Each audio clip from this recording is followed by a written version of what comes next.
Salut à tous.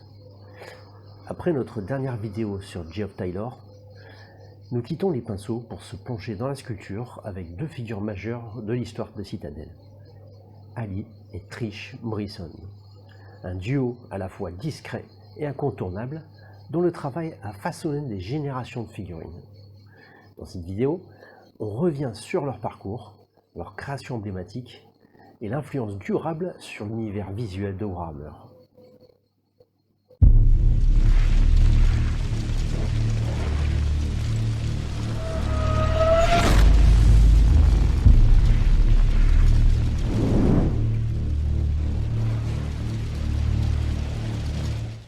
Ali Morrison a commencé à sculpter ses premières figurines dans les années 70 pour Oracle Miniatures.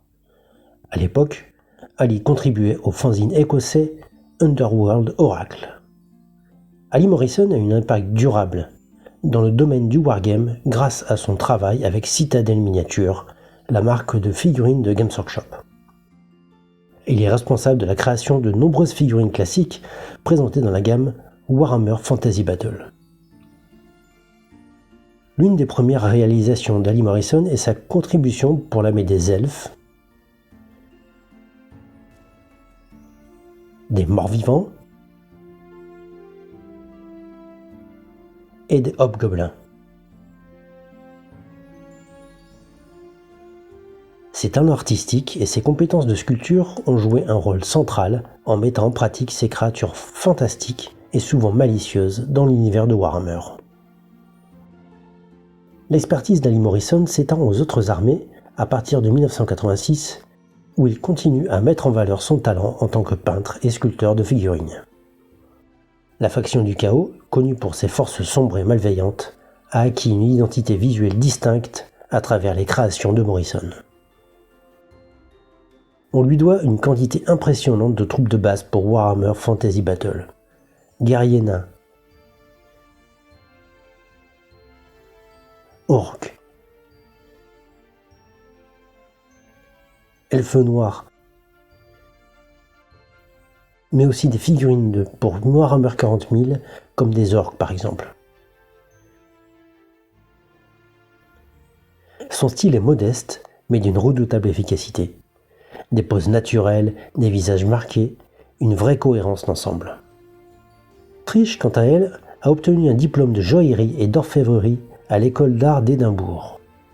C'est là qu'elle a rencontré Ali Morrison. Elle est souvent associée aux grandes créatures. Dragons, démons, trolls, griffons, bêtes du chaos. Elle a sculpté bon nombre de monstres emblématiques de Warhammer Fantasy, certains toujours utilisés aujourd'hui sous de nouvelles itérations. Sa version du géant pour Warhammer a marqué toute une génération. Elle est aussi responsable des dragons old school, comme celui montré par ce souvenir aux elfes. Le style de Trish est organique, dynamique, avec un goût prononcé pour les textures. Les peaux rugueuses, les écailles, les poils, les crinières. Ces bêtes semblent vivantes, presque en mouvement. En 1988, Ali et Trish sont au cœur d'un projet parallèle nommé Marauder Miniatures, une marque qui proposait des gammes de figurines originales mais compatibles avec la gamme de figurines Citadel. Formés par Ali et Trish Morrison, ils se sont installés en tant que société distincte en 1988, annoncée dans le White Dwarf numéro 106. La raison exacte pour la constitution d'une société distincte n'est pas très claire, mais peut-être que c'était pour établir plusieurs marques ou pour séparer les fortes personnalités. Leurs figurines ont été fabriquées et distribuées par Citadel à côté des gammes classiques de la marque, bien que pendant un temps ils utilisaient des installations de la société Wargames Foundry. Plus tard, certaines figurines de la marque ont également été sculptées par Colin Dixon. Marauder Miniature a été réabsorbé par Citadel en 1993, à peu près en même temps que la parution de la 4e édition de Warhammer. La dernière publicité Marauder distincte est dans le White Dwarf numéro 152, après quoi elles sont montrées dans la section normale du catalogue de White Dwarf. Il continue de répertorier dans les catalogues comme Marauder Miniature jusqu'au catalogue de 1994, et les figurines marquées sur l'onglet comme Marauder ont continué à apparaître pendant plusieurs années. Les codes Marauder ont varié au long de la durée de vie de leur production. Plusieurs des codes MB, qui étaient des boîtes de figurines, ont été révisés et ont fini par faire partie de la série MM, Marauder Miniature. Certains des codages mineurs ont également été révisés. Dans les années 90, Ali et Trish sont deux piliers de l'équipe de sculpteurs Citadel. Ils travaillent aux côtés de Jess Goodwin, Brian Nelson, Colin Dixon et les frères Perry. À l'époque, la direction artistique de Warhammer est en train de s'affirmer. Les livres d'armée prennent une dimension narrative, les figurines racontent des histoires, et Ali et Trish y contribuent activement, parfois sans même être crédités. Ils incarnent une période où tout était encore fait à la main, souvent dans des délais très serrés, une époque de passion, mais aussi de débrouilles.